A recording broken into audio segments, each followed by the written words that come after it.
Estamos de vuelta ya en nuestro segundo segmento en Sin Rodeo, hoy 30 de diciembre del año 2015 con nuestro invitado. Les había hecho la introducción, pues un joven periodista, nueva generación, bueno, ya con experiencia, 10 años por lo menos de experiencia, Gustavo. 15 años. 15 años de experiencia, además pues que en el ADN de los Ocando viene la comunicación social. Y pues hoy está acá. Gustavo, gracias por haber aceptado nuestra invitación. Gracias a Ahí ti. están las formas de contacto, las redes sociales para que se mantengan informados. Jefe de edición del diario Versión Final. Hoy vamos a hacer un resumen, lo que el tiempo nos brinda, de las principales noticias que se dieron en el año 2015 y que obviamente pues han impactado tanto en Maracaibo como en toda Venezuela, como en todo el mundo. Y pues vamos a tratar de hacerlo lo más cronológicamente posible, comenzando obviamente con el mes de enero, Gustavo. Por supuesto. Primero que nada. En el mes de enero, pues una noticia que impactó, que casualmente pues se parece al mes de diciembre, un atentado en París. Esa vez fue contra un medio de comunicación. Sí, dos pistoleros, bueno, irrumpieron en la revista Charlie Hebdo en París y bueno, nada más que mataron a 12 personas. 11 personas resultaron también heridas. Esto fue un atentado que dio la vuelta al mundo por lo horrendo de su naturaleza.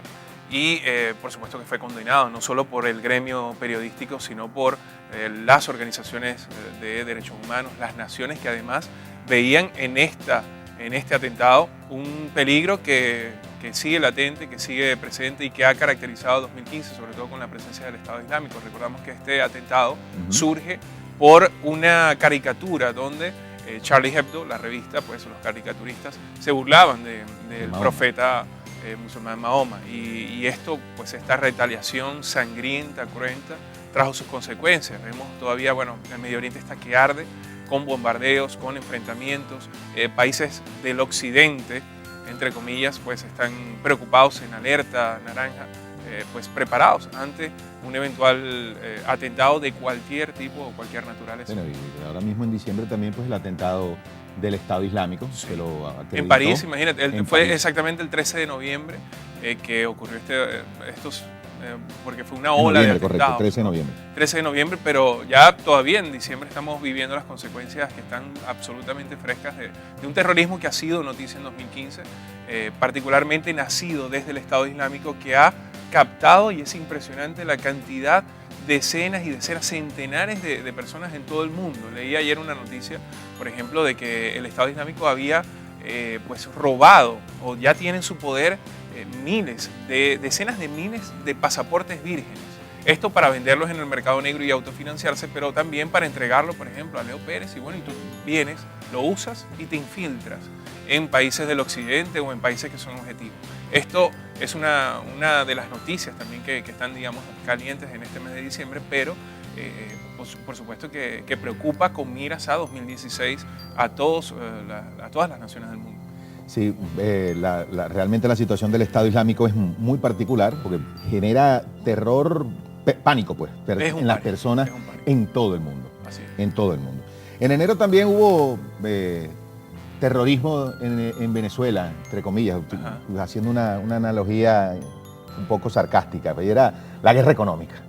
Comenzamos con la guerra económica, no hay producto, y terminamos con guerra económica también. Sí. De hecho, no ha habido un mayor crecimiento ni se ha visto tampoco, digamos, un verdadero ataque a esa famosa guerra económica. Así es, bueno, la ley de precios justos se modificó, se atacó por ese flanco, digamos, desde lo legislativo por parte del presidente de la República, pero yo rescato una noticia aún reciente que guarda relación con esta que mencionas, y es que el mismo presidente en el Congreso Económico del PSUV, cuando veía las intervenciones de los dirigentes de su mismo partido, decía que había varios de ellos y notaba que varios de ellos no creían en el argumento de la guerra económica. Eso, por supuesto que da luces de lo endeble que puede llegar a ser ese argumento, esa excusa, para que no hayan pues, productos en los anaqueles, para que haya desabastecimiento o para explicarlo al pueblo. Entonces es allí donde esa guerra económica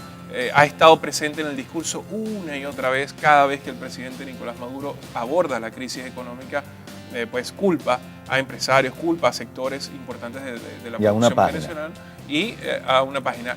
una guerra económica que no le sirvió además para salvar la derrota del 6 de diciembre, que fue rotunda y contundente. Sí, cayó ese argumento hace días atrás. Hablaba, creo que hice el comentario en otros programas, hablaba con un colega, amigo nuestro, que hace análisis político, y le dije, como en el 2012 cayó la zulianidad, la bandera de la zulianidad que tuvieron desde el 2006 Rosales y Pérez, cayó aquí la guerra económica y la fidelidad de Chávez también cayó. Ciertamente que recibió algunas balas en el pecho esa fidelidad, y creo que el presidente Nicolás Maduro, más allá de lo que ha dicho en cadenas nacionales, de denuncias a colado entre líneas, denuncias de fraude en el estado de Amazonas, creo que está sumamente consciente él y su partido de que la derrota es que su piso político está perfectamente minado, y que con miras a 2016, si no toman los correctivos económicos, que es lo que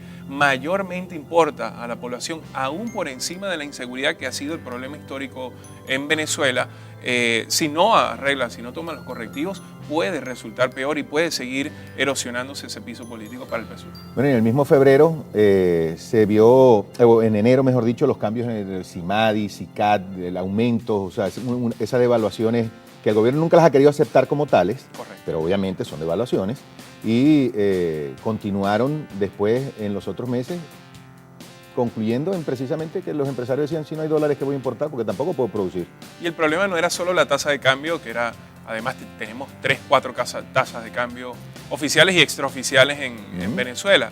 Justamente en este Congreso Económico se estaba hablando de la unificación, y lo dice hasta el mismo Ernesto Samper, que es directivo pues, de la UNASUR, un hombre que se pinta, digamos, ideológicamente cercano al gobierno del presidente Nicolás Maduro, y decía, bueno, es que tiene que marchar Venezuela, o Venezuela no ha solucionado su verdadero problema, más allá del político, que fue el 6 de diciembre, o que se pudo dilucidar. Así es el económico, y el económico pasa por la unificación de las tasas de cambio, lo dice con el CIMADI, el CICADI, póngale el nombre que quiera, ¿no?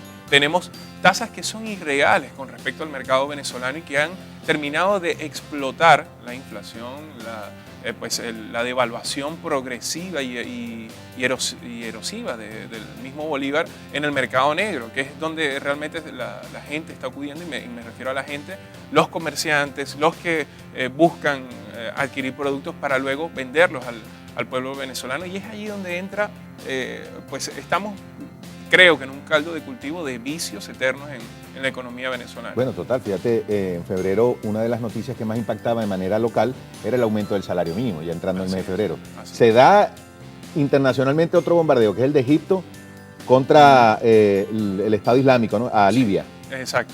Se mantiene el problema del terrorismo, y localmente el problema económico sigue latente. Salario mínimo, 40% de aumento en el transporte público. ¿Cuánta cantidad de gente? En Maracaibo se calcula que hay aproximadamente 8 millones, en Maracaibo, perdón, 8.000 carritos por puesto, por puestos, buses y microbuses, más los llamados piratas que no están registrados por las diferentes federaciones, que pudieran ser la misma cantidad son o más. Sí, ciertamente son más. La misma cantidad o más. Bueno, imagínate toda la gente que se mueve, que le vas a quitar ese aumento del 40% todos los días. Y eso del pasaje también hay que quitarnos las máscaras y abordarlo como es. Ocurre como la tasa de cambio, que se fija en 6,3, que se fija en 12, que se fija en 200, y la real es otra. El pasaje, ¿qué fue lo que hicieron los choferes? Y es la creatividad que se pone al servicio también de la especulación, ¿no? En algunos casos, como es el del transporte público. Tienes la circunvalación 2, el carrito, dividen la ruta en 2 y 3 partes, entonces no, llegó hasta aquí y te cobró tanto. Entonces, claro, cuando tú recorres completamente la circunvalación 2, por citar uno de los tantos ejemplos que tiene el transporte público del estado Zulia, entonces allí se te va el ingreso diario que tú calculas, se te va simplemente en transporte. Y esto es una problemática que ha sido progresiva desde el mes de febrero, que fue cuando se determinó este aumento, ¿no? Así es. Nosotros vamos a hacer una identificación de nuestra televisora, y ya venimos con más de Sin Rodeo a través de Canal 11 del Zulia.